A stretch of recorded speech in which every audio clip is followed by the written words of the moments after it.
And here's a check of today's top headlines, the news you need to know before you head out the door. Authorities released the name of the driver who died in a single vehicle crash in Shoal Creek last week. He's 50-year-old Stephen L. Allen. You might recall he was driving an SUV last Thursday when it went into the creek. It was completely submerged by the time emergency crews arrived and found Allen dead inside. The state of Missouri was scheduled to execute Johnny Johnson yesterday. Johnson kidnapped 6-year-old Casey Williamson, then brutally murdered her at an abandoned factory in 2002. Courts found that Johnson was competent at the time and is competent now. The execution proceeded as scheduled.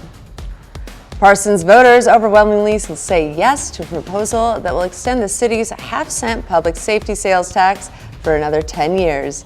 544 voted yes, 94 voted no, and the tax supports funding competitive pay to retain experienced police officers and firefighters and to pay for training. It also helps buy vehicles and other critical equipment. Cities and counties in Missouri can no longer opt out of the state's back-to-school 3-day sales tax holiday weekend. This coming weekend, all state sales taxes will be waived for qualifying back-to-school supplies in Missouri.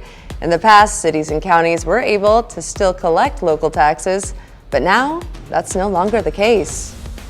And that's a check of today's top headlines, the news you need to know before you head out the door.